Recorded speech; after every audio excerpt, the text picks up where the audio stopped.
एक समय की बात है। एक शहर में छोटा सा परिवार रहता था। उस परिवार में मनीष और उसकी पत्नी लता अपने बड़े बेटे संजय और छोटे बेटे बंटी के साथ खुशी खुशी रह रहे थे। एक दिन की बात है जब बारिश रुकने का नाम ही नहीं ले रही थी। बंटी, ये तुम क्या कर रहे हो? मैं कागज की नाव बना रहा हूँ। मैं इसे बाहर पानी में तैराऊंगा। बहुत मजा आएगा। संजय बंटी की नाव बनाने में उसकी मदद करता है और जब बंटी की नाव बन जाती है तो वो बहुत खुश हो जाता है। भैया, मैं बाहर खेलने जा रहा हूँ। हाँ हाँ, क्यों नहीं। तभी उसे पीछे से किसी की आवाज आती है। बंटी पीछे मुड़कर देखता है तो एक औरत बहुत सारे गुब्बारे हाथ में लिए खड़ी होती है। बंटी भी इतने सारे रंग बिरंगे गुब्बारे देखकर बहुत खुश हो जाता है। आओ बेटा, मेरे पास आओ। देखो मेरे पास कितने सुंदर सुंदर गुब्बारे हैं। चुड़ैल, डरो मत बेटा, मेरे पास आओ। मैं बहुत अच्छी चुड़ैल हूँ। चुड़ैल की बातों में आकर बंटी उसके पास चला जाता है। चुड़ैल उसको गुब्बारा देने के बहाने पकड़ लेती है और उसे हवा में लेकर उड़ जाती है। ये मुझे कहाँ ले जा रही हो? छोड़ दो, मुझे जाने दो। चुड़ैल उसे अपने साथ एक खंडहर से घर में ले जाती है जहाँ चारों तरफ गुब्बारे ही गुब्बारे होते हैं। इतने सारे गुब्बारे।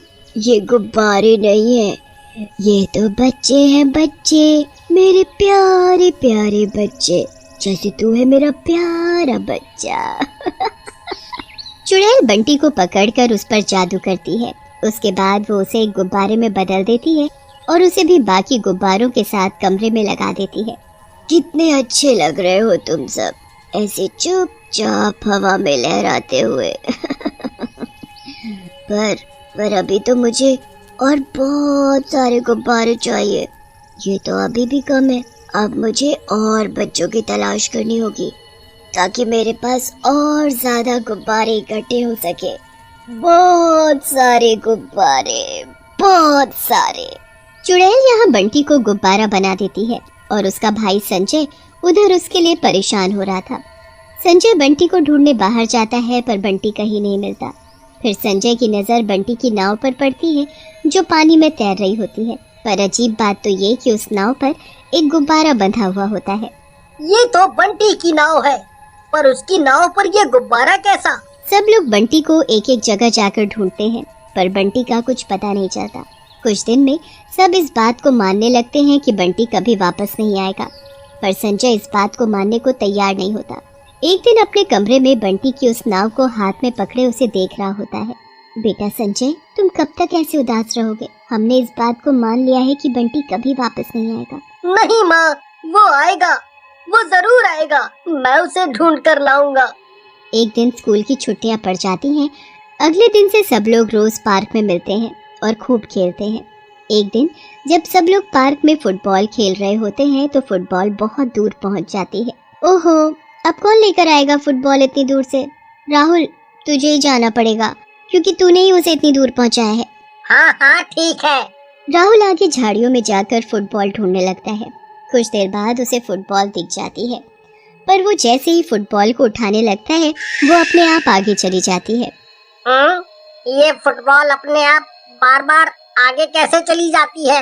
रुक। राहुल फुटबॉल के चक्कर में आगे निकल जाता है जहाँ चुड़ैल गुब्बारे लेकर खड़ी होती है।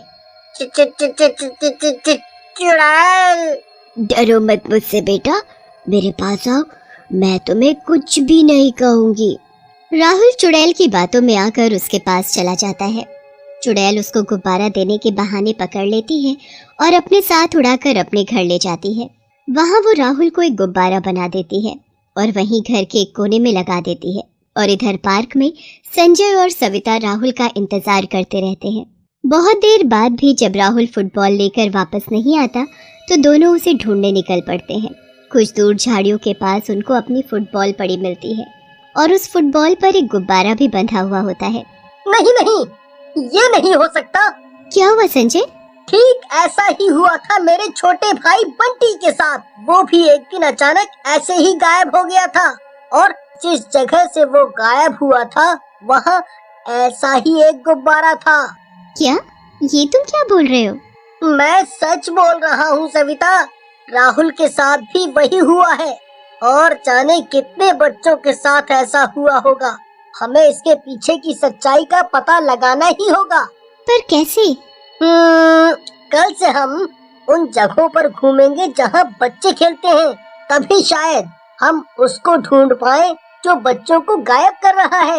अगले दिन सविता और संजय हर उस जगह पर घूमने लगते हैं जहाँ बच्चे होते हैं। मैं पानी की बोतल लेकर आता हूँ, तुम यहीं बेंच पर मिलना। संजय पानी लेने चला जाता है और तभी सविता को एक आवाज सुनाई देती है।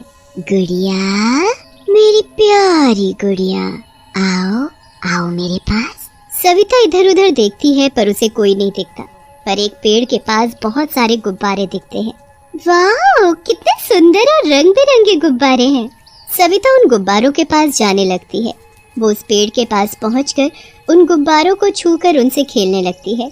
तभी संजय पानी की बोतल लेकर आता है, पर सविता बेंच पर नहीं होती।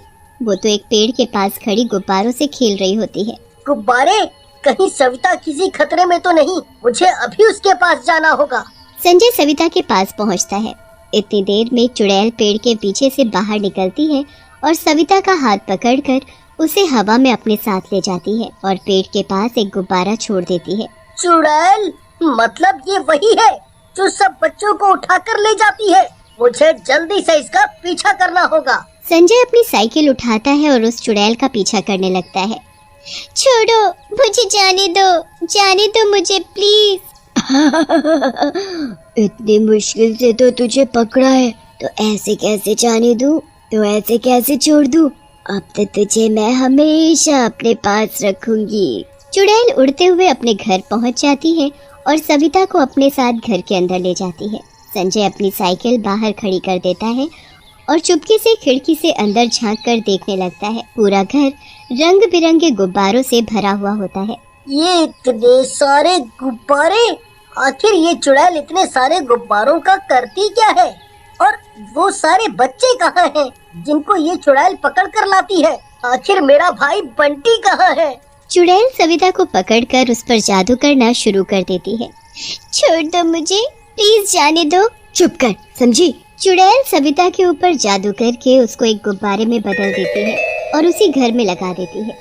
संजय ये सब देखकर हैरान रह जाता है, पर अब उसे सब समझ आ चुका होता है कि कैसे उस चुड़ैल ने बंटी के साथ साथ बहुत सारे बच्चों को अपने जादू से गुब्बारा बनाकर अपने घर में कैद कर रखा होता है। मतलब ये सब गुब्बारे दरअसल में बच्चे हैं, पर मैं इन सबको कैसे आजाद करूं और कैसे वापस इंसान बनाऊं? चुड़ैल सारे गुब्बारों को छू छू कर बड़ी खुश होती है और फिर वो एक सबसे बड़े गुब्बारे के पास जाती है जो उसने एक अलग कमरे में रखा हुआ होता है। वो ताला खोलकर उस गुब्बारे के पास जाती है और उस पर जादू करने लगती है। मैं जितने गुब्बारे इस घर में लगाऊंगी तू उतना ही बड़ा होता जाएगा, और जितना बड़ा तू होगा उतनी मैं शक्तिशाली। मुझे तुझे सबसे दूर रखना होगा, क्योंकि अगर तुझे कुछ हुआ तो मैं खत्म और सब आजाद। उसके बाद चुड़ैल उस कमरे में वापस ताला लगाकर चाबी को एक मटके के अंदर छुपा देती है और एक नए बच्चे की तलाश में घर से बाहर चली जाती है। चुड़ैल के जाते ही संजय घर के अंदर घुस जाता है। बंटी, बंटी, मेरे भाई, देख मैं आ गया तुझे बचाने। तू कहाँ है मेरे प्यारे भाई? संजय को कुछ समझ नहीं आता कि सारे गुब्बारों में से उसका भाई बंटी कहाँ है। ऐसे ढूंढने का कोई फायदा नहीं है। मुझे उस बड़े गुब्बारे को ही फोड़ना होगा जिसमें शायद उस चुड़ैल की जान है, और तभी सभी बच्चे गुब्बारों से इंसान बन पाएंगे। संजय जल्दी से मटके से चाबी निकालता है और कमरे का ताला खोलकर बड़े गुब्बारे के पास पहुंच जाता है। उसके बाद वो उस गुब्बारे को फोड़ने की कोशिश करता है, पर वो गुब्बारा इतना शक्तिशाली होता है कि किसी भी नुकीली चीज से नहीं फूटता। संजय ने गले में हनुमान जी का एक लॉकेट पहना हुआ होता है। संजय फिर उस लॉकेट को निकालता है, जिससे एक बार मारने पर ही वो गुब्बारा फूट जाता है और चुड़ैल का अंत हो जाता है। उसके बाद सभी गुब्बारे बच्चों में बदल जाते हैं। संजय अपने भाई बंटी और अपने दोस्त राहुल और सविता से मिलकर बहुत खुश हो जाता है।